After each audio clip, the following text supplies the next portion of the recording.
Daniel woke before the sun had fully risen, the sky still a deep blue with only a thin line of pale gold touching the horizon. The cold morning air wrapped around him the moment he stepped out of his small cabin. His breath came out in white clouds, drifting away like soft smoke. It was a morning he had known many times on the frontier, quiet, lonely, and predictable. He had planned to hunt early because his food stores were low, and he needed meat before the next storm arrived. Life on the edge of the wilderness did not allow him to waste even a single day. He checked his rifle, tightened his coat, and took a slow breath. The land around him stretched far in every direction, filled with tall pines, dry grass, and rolling hills that hid both beauty and danger. Living out here meant he had to face everything alone. But Daniel had grown used to it. He had left behind the noise of towns and the constant worry of people. Out here, he had peace, or at least he used to. He began walking toward the hunting grounds, the familiar path crunching under his boots. Birds were just starting to wake, their soft calls echoing across the trees. Deer tracks lined the dirt, and Daniel felt hopeful that he would find something quickly. As he walked, he thought about the simple life he lived, repairing fences, tending to the land, feeding his animals, and hunting when he needed to. Most days passed the same way, each one quiet and without surprise. But this day was not like the others. It started like any other normal day, but the quiet soon began to feel different. After an hour of tracking, he noticed the forest was far too still. No rustling leaves, no animal movement, no sound of running deer. It felt as if the land was holding its breath. He paused, looking around carefully. Something was wrong. The woods did not act like this unless there was danger or something unusual close by. He crouched low and studied the ground. The deer tracks he had followed suddenly turned sharp, as if the animals had bolted in fear. His eyes narrowed. Deer only reacted like that when they sensed a predator or heard something strange. Daniel touched the ground, feeling the faint warmth of freshly disturbed soil. Whatever had scared the animals was recent. He continued forward slowly, stepping carefully to avoid making noise. His senses sharpened. The air felt heavy, almost tense. After a few minutes, he heard something faint, so faint he wasn't sure at first if it was real. A soft sound, like a weak breath or a low cry. He stopped completely and listened again. There it was, thin and shaking, coming from deeper in the trees. Daniel's heart began to beat faster. It didn't sound like an animal. It sounded human. He followed the sound cautiously, moving between the trees and stepping over fallen branches. As he got closer, the sound grew clearer, a soft, pained whisper, barely able to rise above the cold wind. He pushed aside a low branch, and then he froze. Lying on the ground, half hidden in dry grass and pine needles, was a young Apache woman. She looked like she had collapsed while trying to escape something. Her clothes were torn in places. Her hair was messy with dirt and leaves, and her skin looked pale under the morning light. She was breathing, but only just. Her eyes were closed, and she trembled lightly, as if she was fighting to stay conscious. Daniel felt a shock run through him. He had heard of troubles between settlers and Apache groups, heard stories from frightened travelers who claimed danger was always near. But none of that mattered to him now. He didn't see an enemy lying there. He saw a human being, wounded and alone. He slowly walked toward her and knelt beside her, careful not to startle her in case she woke. Her arm had a deep cut, dried with old blood, and her ankle looked swollen. She must have been running for a long time before she fell. Daniel reached out and lightly touched her shoulder. To his surprise, her eyes opened slightly. They were dark and filled with fear, like someone who had seen too much. She tried to pull away from him, but her body was too weak. Daniel raised his hands softly, showing he meant no harm. "Easy," he said gently. You're hurt. I'm not going to harm you." She blinked at him, her breathing fast and uneven. She looked confused, tired, and scared all at once.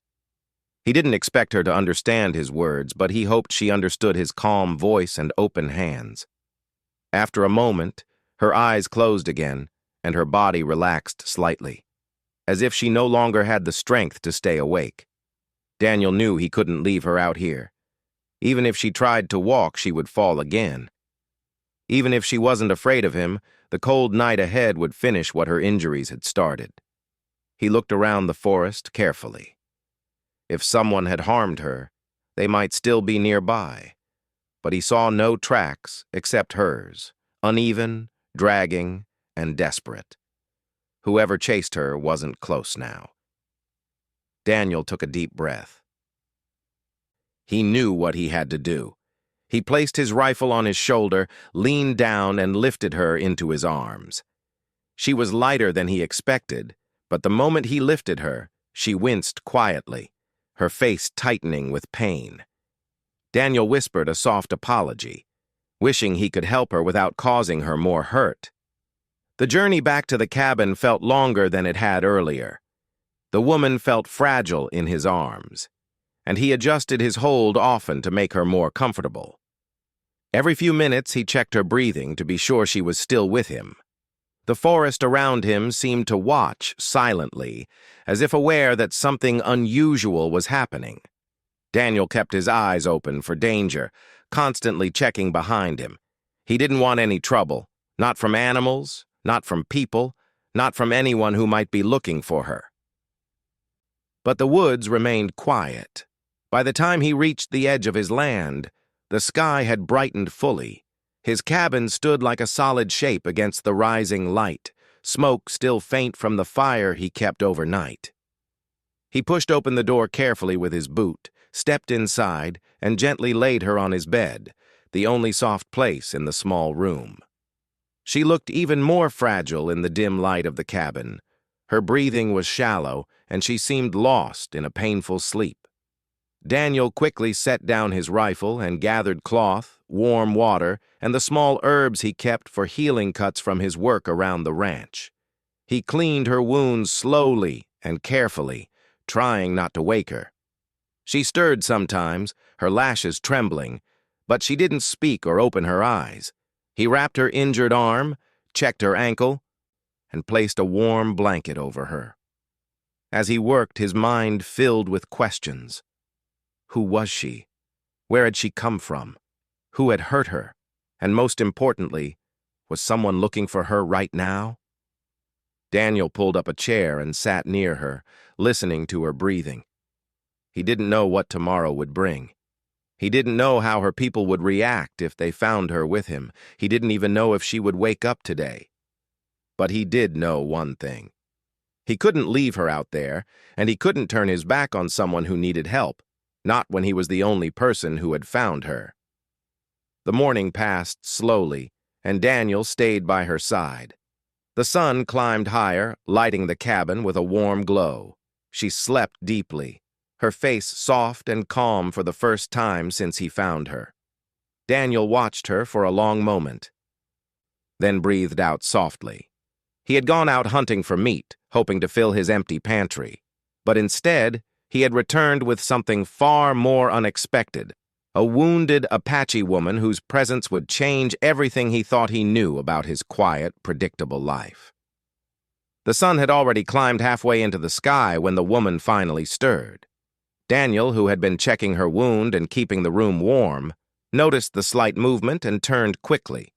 Her eyelids trembled, and a quiet sound escaped her lips, soft, confused, almost frightened. Daniel stayed still, not wanting to startle her, and waited for her to wake fully. After a few moments, her eyes opened. They were dark and alert, even though she looked tired and weak. She blinked several times, as if trying to understand where she was.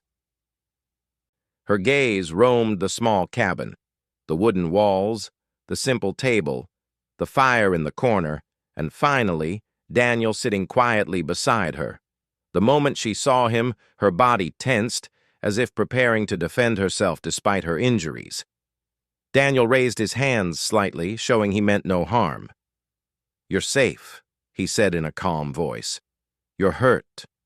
I found you in the woods." She didn't reply. Her breathing became quicker, but she didn't try to run or push him away. She simply watched him carefully, trying to understand his intentions. The distrust in her eyes was clear, but so was her exhaustion. She looked like someone who had spent too much time in fear and pain. Daniel pointed to her bandaged arm, then to the warm water near her. "I helped clean your wounds.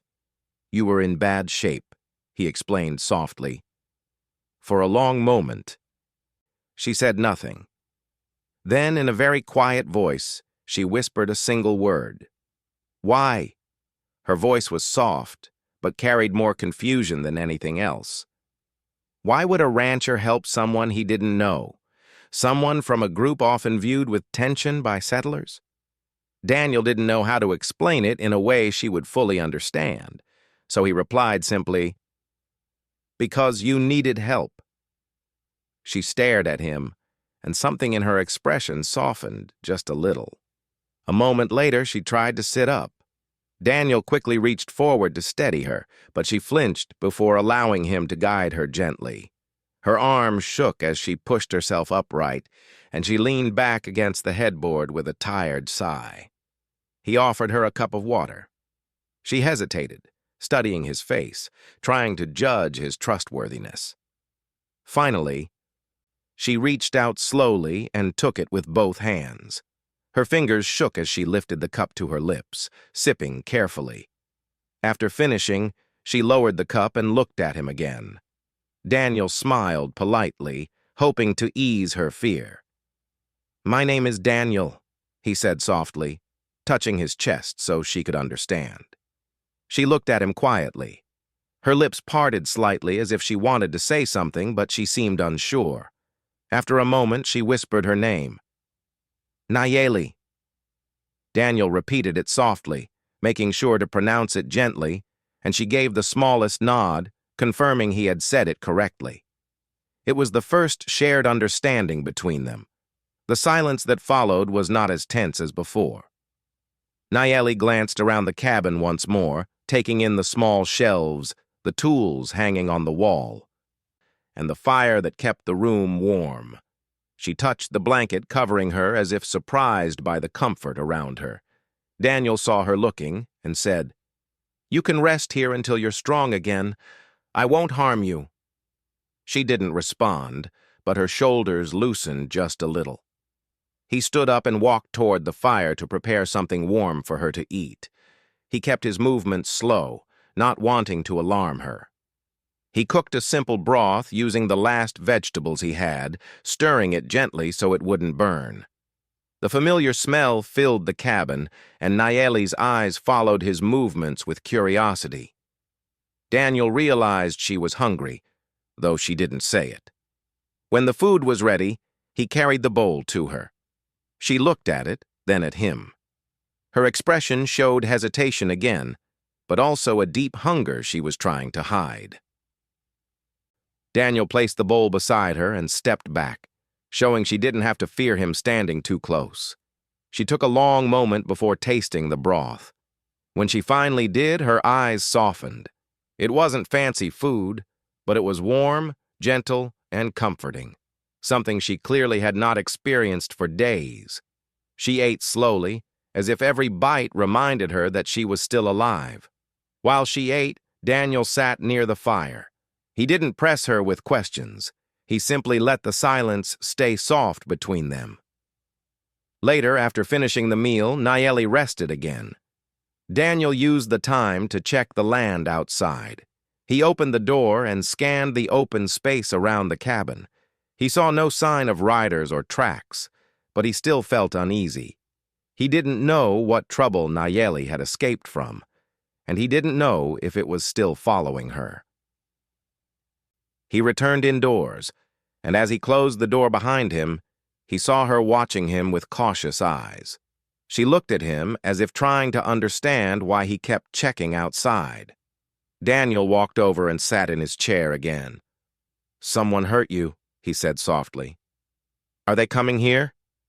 She didn't answer right away. Her eyes lowered, her fingers tightening around the blanket. Daniel didn't push her. After a long silence, she finally nodded, just once. Daniel felt a small chill crawl up his spine. He wasn't afraid for himself, but he worried for her, and for the cabin that was too small to protect against danger if it arrived suddenly. Nayeli saw the concern in his face, and for the first time her expression changed in a different way.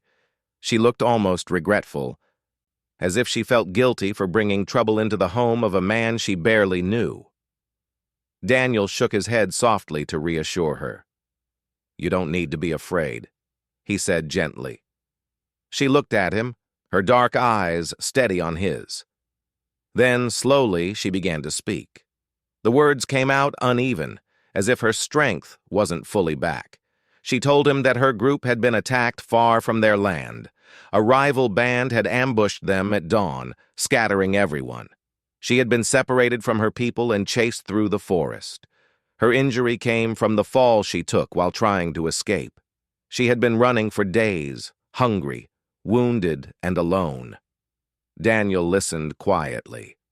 The more she told him, the more he realized how much fear she must have carried before he found her. Her voice trembled near the end, and she stopped speaking as if the memories were too painful. He said softly, "You're safe here for now." Nayeli looked down at her hands. She didn't speak again, but Daniel could tell she understood his kindness. As the hours passed, Daniel noticed how she watched the way he moved around the cabin, how he prepared food, how he added wood to the fire, how he checked on her without intruding. It was as if she was studying him, trying to learn what kind of man he truly was. He tried to go out briefly to chop firewood, but before stepping out, he looked at her and said gently, "I'm just outside. I'll be back in a moment." She nodded slowly, though her eyes stayed alert until he stepped out. When he returned, she seemed relieved. He realized then that she wasn't used to feeling safe anywhere. She had spent so many days hiding and running that even silence felt dangerous to her. By late afternoon, she looked stronger. She sat up without support and even adjusted her blanket with more confidence. Daniel noticed the small change and smiled softly. He took it as a good sign. In the evening, he lit a small lamp, its warm glow filling the room. Nayeli watched the flickering light, her expression softer than it had been that morning. She no longer seemed like a terrified stranger. She looked like someone slowly remembering what safety felt like. Before sleeping, Daniel checked her wound again. He placed fresh cloth on it, and her eyes followed his movements. She didn't pull away like she did earlier. She stayed still, trusting his hands. When he finished, their eyes met for a brief moment. She didn't speak.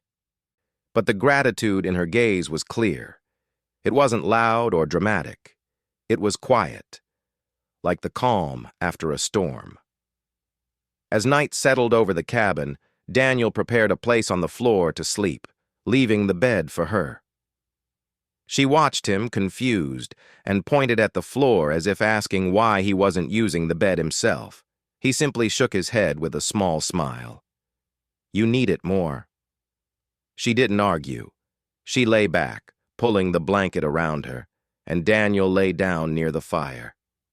The crackling flames made soft sounds, filling the silence between them. Just before he closed his eyes, Daniel glanced at her one last time. She had already fallen asleep, her breathing slow and steady. She looked peaceful for the first time since he found her. Daniel let out a deep breath. He had gone hunting for meat, but fate had brought him something unexpected. A wounded woman with a past full of danger and a heart full of fear. He didn't know what tomorrow would bring, but he did know he would protect her until she was strong enough to stand on her own. And as he drifted into sleep, He had no idea that helping her would draw him into a journey he had never imagined, one that would change both of their lives in ways he couldn't yet see. Morning light slowly entered the cabin, soft and warm, touching the wooden floor and the blankets where Nayeli slept. Daniel was already awake. He had spent most of the night listening for sounds outside, feeling uneasy without knowing why. Something in his mind kept telling him that the peaceful days they had shared recently would not last much longer. Nayeli soon opened her eyes. She looked stronger than the day before, and her breathing was steady. Daniel noticed she sat up without help, something she hadn't been able to do earlier. When she saw him cutting pieces of bread and heating water, she gave a small nod of acknowledgement. It wasn't a smile, but it was a quiet sign of trust. Daniel placed a simple breakfast beside her. She ate slowly, her hands steadier now, her eyes watching him the whole time. It was clear she still wondered what he expected, though he had not asked anything of her. He only wanted her to heal and feel safe. They spent the next hours in silence, each doing small tasks. Daniel chopped wood, mended a broken tool, and cleaned the cabin. Nayeli tried to stand for longer moments, testing her strength. She walked a few steps, holding onto the wall, her ankles still weak but improving. It almost felt normal, two people learning to live quietly in the same place. But the peace did not last. Near midday, a strange tension filled the air outside. Daniel felt it before he heard anything. His hands stopped working and he lifted his head, listening carefully. Nayeli also felt something and froze. Her eyes turned toward the door with sharp fear. Then, faint at first, came a sound of distant hooves. Horses, and not one or two, many. Daniel walked toward the window and looked out. Dust rose in the distance, shapes moved in the shimmering light. Riders were approaching the cabin fast. His first instinct was worry. Nayeli's people might think he had captured her or harmed her. He didn't know how they would react, but he also knew something else. They were here for her. Nayeli stood trembling, gripping the edge of the table. Fear washed over her face. She whispered something in her language, her voice shaking. Daniel didn't understand the words, but he understood the emotion. She was scared, not just for herself, but for him. He turned toward her. "Your people?" he asked softly. She nodded quickly, breathing hard. Daniel knew there was no time to hide anything. He stepped forward and placed his hand lightly on her uninjured shoulder. "They'll see you're safe," he said. "You can tell them I helped you." She swallowed hard, trying to calm her fear. Daniel didn't know what rules or customs her people followed. He didn't know if they would accept his explanation or if they would blame him simply because he was a settler. But he kept his voice steady for her sake. The sound of horses grew louder. Dust clouds moved closer. Soon the riders became clear. Apache warriors, over a dozen, guiding their horses with sharp skill, their expressions serious and focused. Some carried spears. Others had bows. All looked ready for danger. Daniel stepped outside slowly, keeping his hands visible, trying to show he meant no harm. Nayeli stayed behind him inside the doorway, watching with wide, fearful eyes. The riders stopped a short distance from the cabin. Their horses snorted and stamped the ground. One of the warriors, a tall, older man with gray streaks in his long hair, rode a little ahead of the rest. His gaze was sharp, and he looked at Daniel with suspicion. Then he saw Nayeli standing inside the doorway. His expression changed instantly. Shock passed over his face. The other riders also reacted, whispering among themselves. Some looked relieved, others surprised. None had expected to see her alive. The older man dismounted slowly. His steps were firm but careful as he walked toward the cabin. Daniel didn't move. Nayeli took a trembling step forward, her eyes filling with tears she had held back for days. The elder spoke her name in his language, his voice heavy with emotion. Nayeli answered in a weak but steady tone. She stepped outside, leaning slightly on the door frame. The elder came closer and gently placed both hands on her shoulders, as if making sure she was truly there. Daniel watched the moment quietly. It was clear they cared deeply for her. After a long exchange, the elder turned toward Daniel. His face was more calm now, though still serious. Nayeli spoke softly beside him, explaining what happened. She pointed to her arm, her ankle, the forest, and finally, to Daniel. The elder listened carefully. His eyes softened slightly, but still carried caution. When Nayeli finished speaking, the older man nodded once, acknowledging Daniel. He said something in a clear, deep voice. Nayeli translated with simple words. "He thanks you. He says you saved my life." Daniel felt tension ease from his shoulders. He nodded respectfully to the elder. But the elder wasn't finished. He spoke again, and this time his tone was firm and important. Nayeli looked at Daniel, unsure how he would react, then explained. "He says you must come with us. They want to show respect. They want you to come to our camp." Daniel blinked, surprised. That was the last thing he expected. He thought they would simply take Nayeli home and leave. He didn't know what an invitation to their camp meant. Was it honor? Was it obligation? Was it a custom he didn't understand? Nayeli watched his face closely, as if worried he might refuse. Daniel realized that she didn't want him to say no. Maybe she didn't want to lose the place where she had felt safe these past days. Or maybe she simply wanted him near as she faced her people again. He took a slow breath. "If it's important," he said gently, "then I'll go." Nayeli's expression softened with subtle relief. The elder nodded approvingly.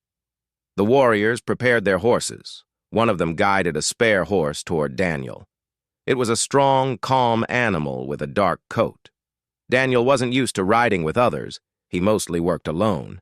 But he mounted the horse with practiced ease. Nayeli was helped onto another horse by two women who had come with the group. They spoke softly to her, touching her hands and arms gently, amazed she was alive. As the group began to move, Daniel rode behind the elder but stayed near Nayeli. She looked back at him often, making sure he was still there. The land stretched wide as they traveled. Hills rose and fell like gentle waves. Trees formed long shadows on the earth.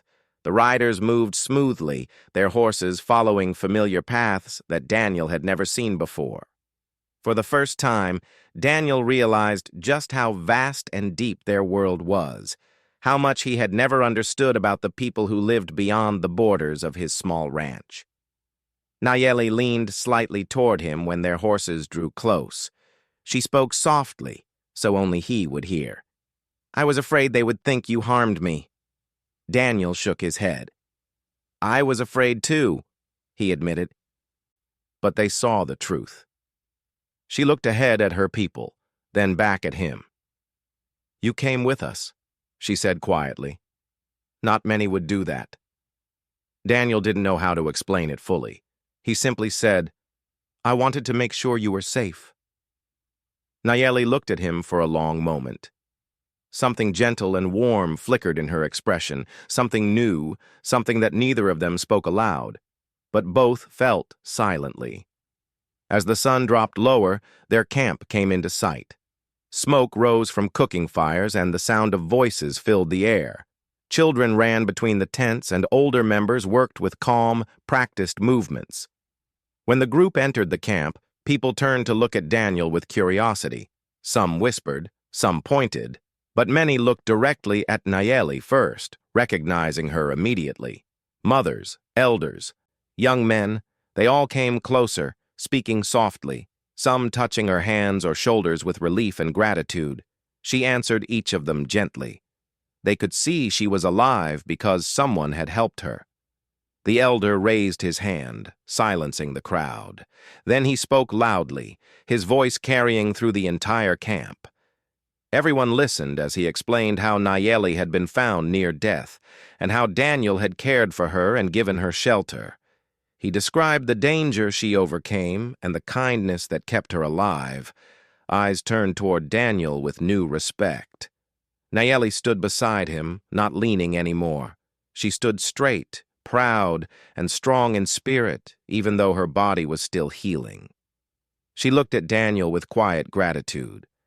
As night fell, the camp lit with warm fires, and Daniel realized this place held its own kind of beauty, different from his lonely cabin, but full of life, traditions, and people who cared deeply for one another. Nayeli stayed close to him, guiding him through introductions and translating what others said. Everywhere they went, people thanked him for saving her. Some offered him food, others small gifts, and many simply touched their hand to their chest, a gesture of respect he had never seen before. Daniel had walked into their world uncertain and cautious, but he found that the people who now surrounded him were not enemies. They were a community that cared fiercely for one of their own. And thanks to Nayeli's trust and the elders' acceptance, they now welcomed him as a friend. Daniel didn't know what all this would mean for tomorrow. But as he watched Nayeli speaking softly to two older women, her eyes occasionally meeting his from across the campfire, he felt something warm grow inside him, a sense that his life was changing, and that he was no longer just a lonely rancher living on the edge of the frontier. He didn't know what the future held, but he knew one thing with absolute clarity. Saving Nayeli had brought him into a world he never expected, and he no longer wanted to step away from it. Night settled slowly over the Apache camp, wrapping the land in a calm, warm glow. Fires burned gently in several spots, sending soft orange light across the ground, and voices drifted in the air, quiet, peaceful, and full of life. Daniel had never seen anything like this. He stood near one of the fires, watching the way families gathered together, sharing food, talking softly and laughing with relief because someone they cared about had returned home alive. Nayeli was near him, her steps steadier, her face more relaxed than he had ever seen it. She spoke with her people, translating their words to him whenever someone tried to thank him directly. Daniel didn't know how to respond to such kindness. He was used to solitude, used to doing everything alone. Now, suddenly, he was surrounded by people who treated him with respect because he had helped someone important to them. It felt strange, good, but strange. He stood quietly, allowing their warmth to reach him slowly. Later that night, the elder approached the fire. The entire camp grew quiet as he stepped forward, his presence commanding everyone's attention. He looked at Daniel with a steady, thoughtful gaze. Nayeli stood beside the elder, and there was something emotional in her eyes, something personal. The elder began to speak in his language, his voice strong and clear. Nayeli translated for Daniel as the elder talked. "He says," she began softly, "that you showed courage when you had no reason to. You helped me when I was alone. You protected me when you did not know me. He says this kind of heart is rare." Daniel felt slightly embarrassed, but bowed his head respectfully. He didn't save her for praise. He saved her because it was the right thing to do. The elder continued speaking. Nayeli's voice trembled slightly as she translated his next words. "He says that our people owe you more than thanks. He says that helping one of us makes you a friend to all of us." Daniel looked around. Many of the Apache nodded, their faces warm with gratitude. It was a powerful moment, one he felt deep inside his chest. But the elder wasn't finished. He spoke more, his voice gentle now, almost wise. Nayeli listened carefully, then took a slow breath before translating. "He says you do not need to leave tonight. You can stay among us. You can rest here as long as you wish. You are welcome in our camp." Daniel blinked. The idea of sleeping among strangers should have made him uneasy, but somehow it didn't. He felt safe. He felt accepted. He nodded slowly. "Thank you," he said, truly meaning it. Nayeli looked at him with relief. For the first time since they met, she didn't seem afraid of what came next. She seemed hopeful. That night, Daniel slept in a small guest shelter near the fire, listening to the quiet rhythm of the camp. The stars above were bright, and the air smelled of pine and smoke. He fell asleep thinking of the strange journey that brought him here, how he had gone hunting alone and returned with a responsibility he never expected, a responsibility that was slowly turning into something deeper. When morning came, Daniel woke to the sound of people already moving around the camp. Children laughed, women prepared breakfast, and men sharpened tools and checked horses.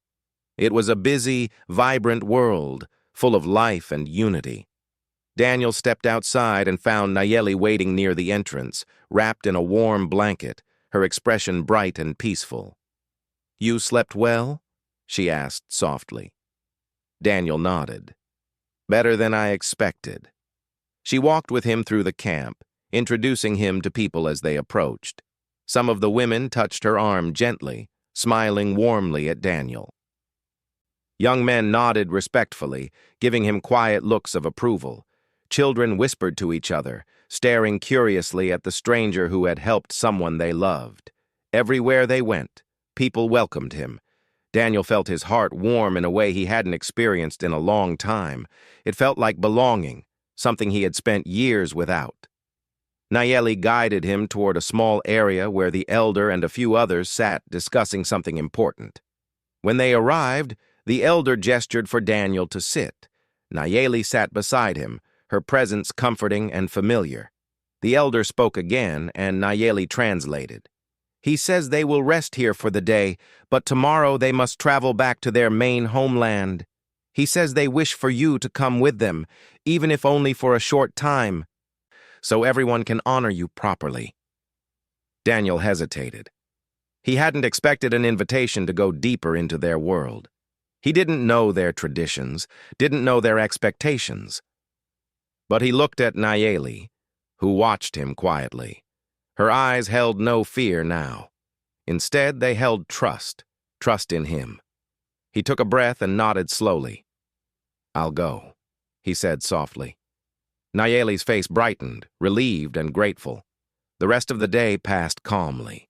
Daniel helped carry supplies, repair a few tools with skills he learned on the ranch, and shared meals with the people. Nayeli stayed close, guiding him when necessary and translating when others wished to speak with him. With each passing hour, their bond grew stronger, soft, quiet, built not on dramatic moments but on shared safety, gratitude, and gentle understanding. That evening, when the sun dipped again and fires lit the camp, Nayeli and Daniel walked a little away from the group. They stood on a small ridge overlooking the land. The golden sky stretched wide, and the shadows of mountains grew long in the distance. The wind blew softly, carrying the scent of dry earth and pine. Nayeli spoke first, her voice gentle. "When you found me, I thought I would not live. I thought I had no more strength. But you gave me hope." Daniel looked at her, surprised by the honesty in her words. "Anyone would have helped you," he said quietly. She shook her head slowly. "No, not anyone. Many would have been afraid. Many would have left me. But you saved me, even when you didn't know who I was." The wind brushed her hair gently. She looked at him with deep sincerity. "I want you to know," she whispered, "that I will never forget what you did." Daniel felt warmth spread through him. He wasn't a man used to such emotional words, but he felt them deeply. He looked back at her, noticing the quiet strength in her eyes. "You don't owe me anything," he said softly. "I'm just glad you're safe." She smiled slightly, a rare, soft smile that changed her entire face. It wasn't loud or dramatic. It was gentle, filled with gratitude and something warmer, something unspoken. The following morning, the camp prepared to travel. Horses were saddled, supplies packed, and people gathered for the long journey ahead. Daniel mounted his horse, staying close to Nayeli again. She looked at him often, just as she had on the ride from his cabin. This time, however, her expression wasn't fearful. It was comforted by his presence. The group moved as one, traveling across open hills and quiet valleys. Daniel felt the land stretching out around them, wide and beautiful. Nayeli guided him through the safe paths and warned him of places he should avoid. Her voice was calm, her guidance gentle. In the afternoon, they reached a larger camp, Nayeli's true home. Smoke rose from many fires, and people gathered as soon as the riders appeared. When Nayeli dismounted, dozens came forward, greeting her with relief and love.